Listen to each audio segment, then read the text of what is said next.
ចូលមកដល់ letter note ទី2ដែលយើងឃើញនេះឥឡូវនេះយើងចាប់ចូលមកកាន់ letter note ទី2របស់យើងដែលយើងបានបន្ទាប់ពី letter note ទី1របស់យើងឥឡូវយើងចូលទៅកាន់ account root អញ្ចឹងនៅពេលចូល account root យើង void password វានឹងសូនៅធ្វើទៅក្នុង system របស់យើងបានហើយអូខេអញ្ចឹងចំណុចទី1ដែរខ្ញុំនឹងធ្វើការនិយាយតាក់ទងជាមួយនឹងការបង្កើតនៅ hidden file គឺយើងប្រើពាក្យ touch ហើយនឹងពាក្យថាដល់ពីមុខហើយដាក់ថា hidden file នេះគឺជា file hidden របស់យើងដែលឲ្យគេមកឃើញសម្រាប់អត់ដែរហើយមួយទៀតយើងធ្វើការបង្កើតនៅ directory hidden directory ដែរដែលយើងប្រើ mor ហ្នឹង make dir ដល់ទៅកាន់ hidden directory របស់យើងអូខេអញ្ចឹងខ្ញុំបានដាក់ឈ្មោះឲ្យខ្ញុំ ls ទៅខ្ញុំឃើញថាអត់ឃើញទេវាអត់មានឃើញ file ហ្នឹងនៅក្នុងនេះទេអញ្ចឹងដើម្បីឃើញខ្ញុំប្រើថា ls-a អញ្ចឹងវាសូទាំងអស់ទាំង file hidden ទាំង public របស់យើងហើយបន្តមកទៀតយើងចូលទៅកាន់ការបង្កើតនៅ directory របស់យើងវិញអញ្ចឹងយើងដើម្បីបង្កើត directory multiple directory អញ្ចឹងយើងប្រើ mkdir my-dir 1 my-dir ដោយដាក់វងកញ្ចក់1ដល់3អូខេអញ្ចឹងវានឹងបង្កើតនៅ directory ចំនួន3ឲ្យសម្រាប់ឲ្យយើងអញ្ចឹងយើងឃើញថាយើងសូមគឺឃើញថាមាន my-dir 1 my-dir 2 and my-dir 3អញ្ចឹង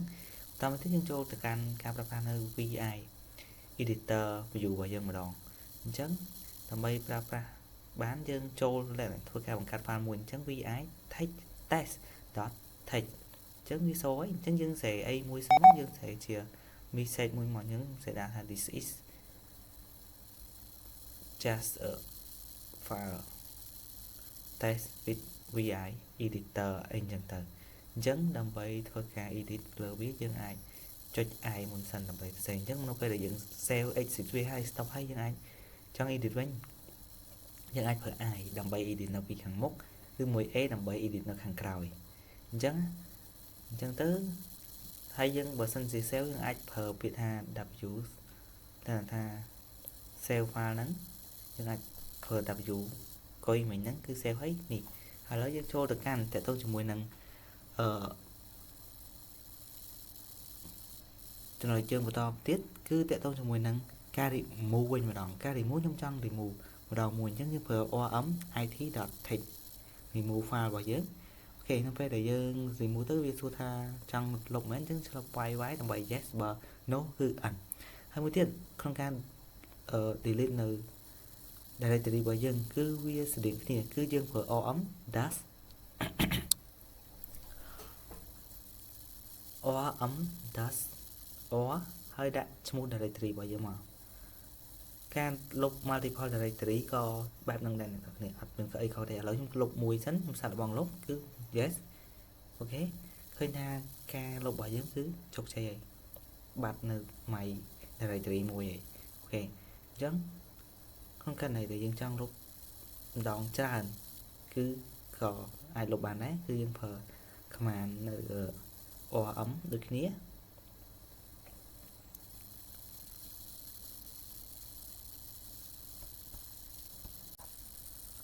orm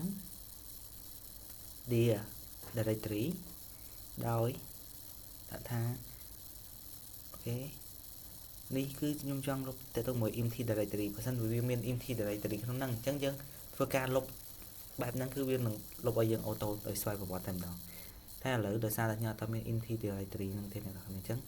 យើងអាចលុបបានទេតែយើងអាចលុបនៅ multiple directory ហ្នឹងបានដែលខ្ញុំបាននិយាយមុននឹងវិញដែរគឺយើងប្រើ command ដូចគ្នាគឺ orm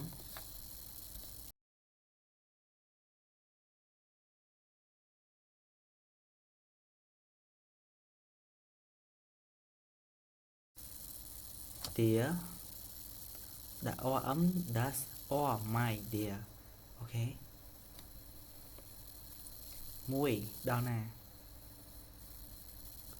អូខេអញ្ចឹងបើចឹងយើងអត់មានមួយអញ្ចឹងយើងដាក់2 3អញ្ចឹងវានឹងលុប2 file ហ្នឹងឲ្យយើងហើយនឹងវានឹងបញ្ជាក់ message ម្ដងមួយយើងអូខេ my dir 2តើចង់លុបវាអត់អូខេអញ្ចឹងបើចង់លុប yes បើ dir 3យើងចង់លុបគឺ yes ដូចគ្នាអូខេបន្តមកទៀតយើងចូលទៅកាន់តកតងជាមួយនឹងការប្រើប្រាស់ command បន្ទាប់របស់យើងគឺ copy គឺការ copy file ឬក៏ copy directory របស់យើង copy chain name ក៏មិនអញ្ចឹងឥឡូវយើងចូល copy ហើយយើងដាក់ថា ip test.text ដោយ copy ទៅកាន់ directory មកណា Sophie អូខេអញ្ចឹងយើងសរសេរទៅគឺឃើញថាមាន directory Sophie ហើយតែនៅក្នុងហ្នឹងគឺមាន test.text អូខេអញ្ចឹងឥឡូវនេះដើម្បី copy បានយើងមានរបៀប copy ផ្សេងមួយទៀតគឺ copy ឲ្យ chain name អញ្ចឹងឥឡូវដោយសារតែបើសិនជាចង់ chain name យើងត្រូវបង្កើតនៅ directory មួយសិនគឺខ្ញុំបង្កើត directory មួយដែលមានឈ្មោះថាសុភាពបើយើងចង់ copy វាឲ្យដាក់ចូលក្នុង directory តែយើងអត់មាន directory យើងអាច copy វាបានហើយអ្នកនរនេះយើងអាច copy វាបាននៅខាងក្រៅអញ្ចឹងអូខេអញ្ចឹងយើង copy ដាក់ថាមានឈ្មោះថា directory សុភាពតែអីដែរនេះហ្នឹងខ្ញុំចង់ដូរ name វាដូរ name វាដាក់ថា my dog វិញនៅក្នុង directory មួយហ្នឹងអូខេឥឡូវយើងសូមថាតើវានេះអត់វាមាន directory មួយហ្នឹងហើយមាន file មួយហ្នឹងដែរអត់អូខេ directory វាអត់មានឈ្មោះខ្ញុំហ្នឹងទេអញ្ចឹងយើងត្រូវឆែកតាក់ទងជាមួយនឹង directory សម្រាប់ home នេះយើង home user ដែលថា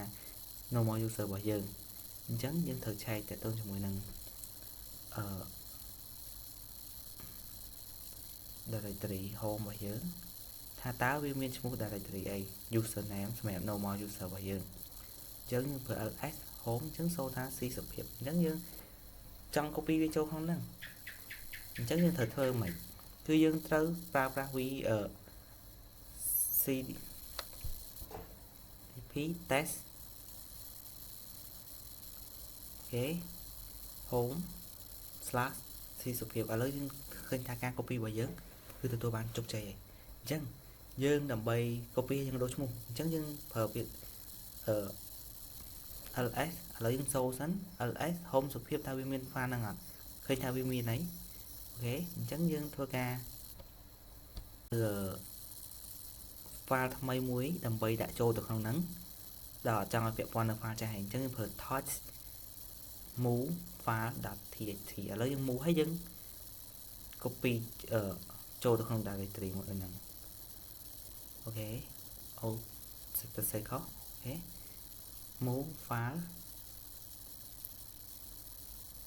.txt ចូលទៅក្នុងដោយ rename វាដាក់ថា my.cc.txt ឥ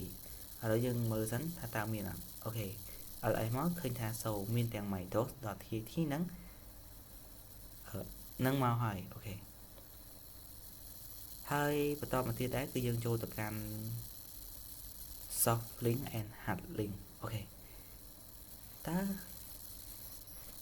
សំដៅយើងចូលទៅកាន់inode សិនកន្លែងនេះខ្ញុំចង់ប្រាប់ថា every file នៅក្នុងកន្លែងនេះវាគឺជា inode អញ្ចឹងដើម្បីមើល inode យើងប្រើថា ls-ali មានន័យថាឃើញយើងមានឃើញទាំង inode មានទាំងdate មានទាំងទំហំមានទាំងអីតែអីដែលវាអត់មាននឹងក្នុង inode គឺអត់ store តាក់ទងជាមួយ name ក៏ delta របស់នេះ file នីមួយៗទេវា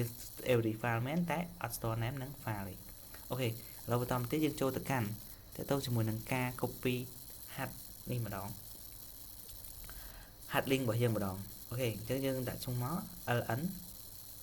my.txt copy បែបម៉េច file ទៅកាន់ដោយយកវាទៅដាក់ជា hard link ដាក់ឈ្មោះថា file hardlink.txt អូខេឥឡូវយើងសូ ls មកគឺយើងឃើញថាវាមានន័យ hard link របស់យើងគឺនោះ file hard link គឺមកហើយបង្កើតនៅ file hard link ហ្នឹងអូខេហើយបន្តទៀតយើងធ្វើការបង្កើតនៅ file source link ម្ដងដោយការសរសេររបស់វាគឺអត់សូវខុសគ្នាទេអូខេយើងឃើញថាការ add source link របស់យើងក៏ចូលជាក៏ជោគជ័យដែរនេះគ្រាន់តែជាការសូននៅ command linode គឺយើង add hard link ចូលទៅក្នុងinode the same inode នៃ file របស់យើងនៃ file my.do វានៅក្នុង inode ទីម៉ាន inode ណាអញ្ចឹងវាចូលមកហើយអូខេហើយបន្ទាប់បាទយើងចូលទៅដល់ខាង source link មកវិញម្ដងតើតើជាមួយនឹង source link យើងប្រើ ln ដូចគ្នាអូខេ thus